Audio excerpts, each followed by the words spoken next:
आदिवासी, अल्पसंख्यक, गरीब और दलित गरीब पसंद नहीं है। देश में कई राष्ट्रीय उपाधियां दी गई, राष्ट्रपति द्वारा ये दी गई या उपाधियां पहुंचाई गई। लाल कृष्ण आडवाणी जी को उनके आवास पर जाकर भारत रत्न दिया गया। जब आडवाणी जी को भारत रत्न दिया जा रहा था, उस समय पीएम मोदी उनके बगल में बैठे हुए थे। जब देश का ये सर्वोच्च सम्मान उनको दिया जा रहा था, तो हमारे माननीय राष्ट्रपति महोदय खड़ी थी और मोदी जी बड़ा ही आहदित होकर देख रहे थे। उक्त बातें झामुमो के केंद्रीय महासचिव सुप्रियो भट्टाचार्य ने कही। 3 घटनाएं आप लोगों ने देखी पूरे देश में एक साथ घटा। सबसे पहला घटना सुबह हुआ, जिसकी तस्वीर आप लोगों के सामने आई, आप लोगों के लिए जारी की गई। आप लोगों के मार्फत एक संदेश के लिए वो तस्वीर जारी हुई। उसके बाद दोपहर होते होते रामलीला मैदान से आप ही के माध्यम से एक तस्वीर, एक तकदीर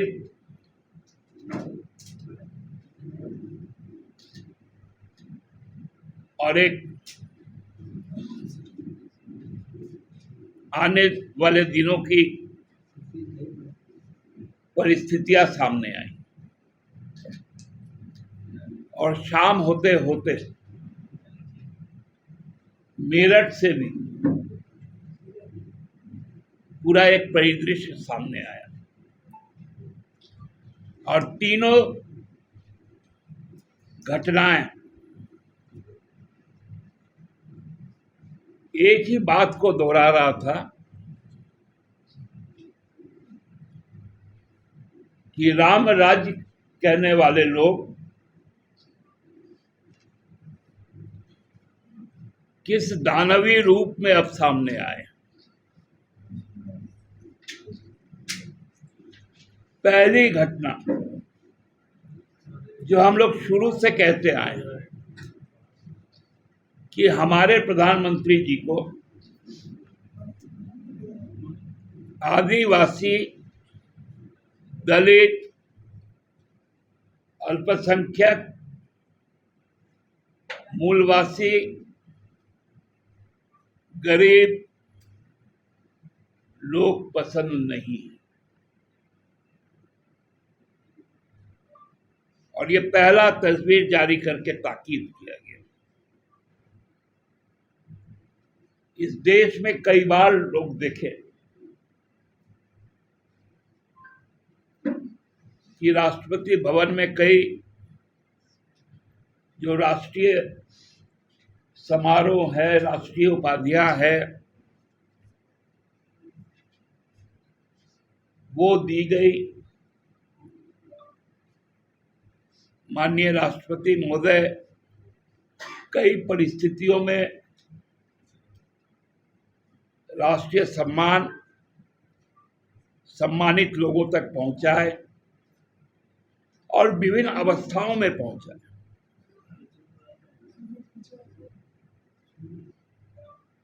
उसी की एक पुनरावृत्ति कल थी जब भारत रत्न पुरस्कार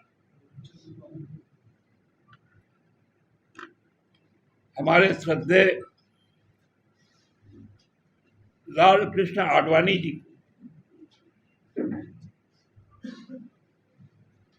देने उनके निवास में जब गई माननीय राष्ट्रपति महोदया, तो उस वक्त आडवाणी जी के बगल में मोदी जी बैठे।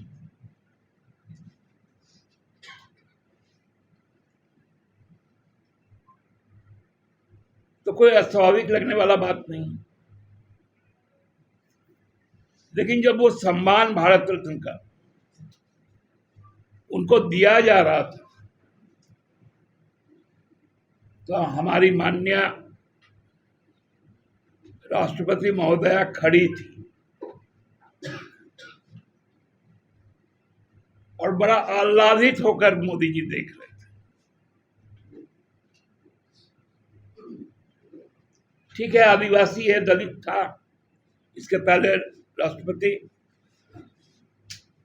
आप उनको संसद के दलित है तो चूंकि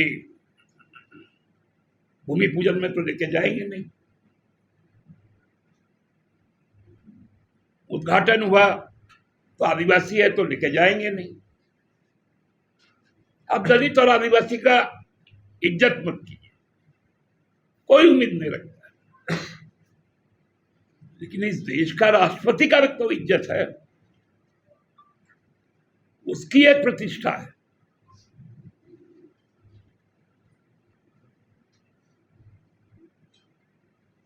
जब राज्यपाल और राष्ट्रपति किसी भी जगह जाते हैं तो उनका आगाज राष्ट्रीय धुन के साथ होता है और उस पर सभी लोग खड़े होते हैं।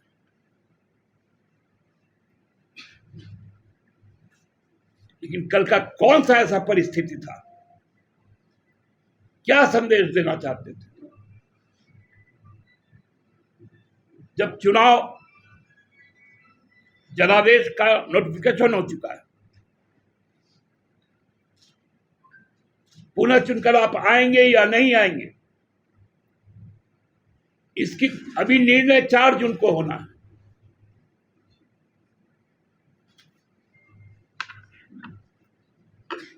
और इनका दम है कि वहां पर दिखा। यह बहुत बड़ी घटना है।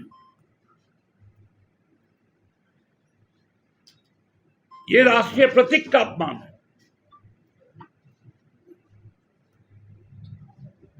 भारत रत्न राष्ट्रीय प्रतीक, भारत के राष्ट्रपति राष्ट्र के प्रतीक,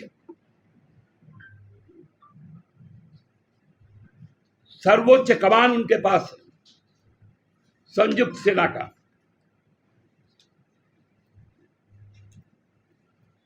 supreme commander of the country.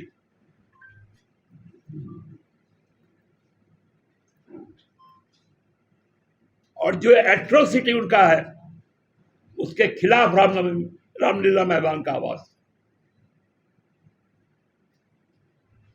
वहां के लोगों का उत्साह था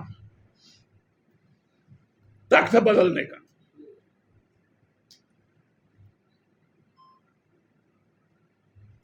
कि एक अहंकारी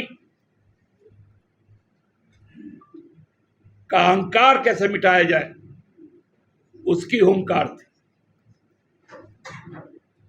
पूरे देश के लोग जिस प्रकार से हेमंत जी के साथ खड़े नजर आए, अरविंद केजरीवाल जी के साथ खड़े नजर आए, वो बताता है कि अब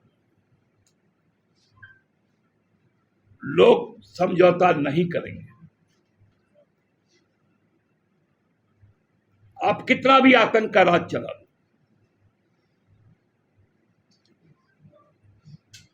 देश बदलाव चाहता है। हम लोग थोड़ा भद्रता पूरी तरह से भूले नहीं, क्योंकि आचार संहिता के तहत सिविल एडमिनिस्ट्रेशन, पुलिस एडमिनिस्ट्रेशन, ये सारा ईसीआई के अंदर में। मॉडल कोड ऑफ कंडक्ट समाप्त होने दीजिए, सरकार अपने काम जानती है क्या करना।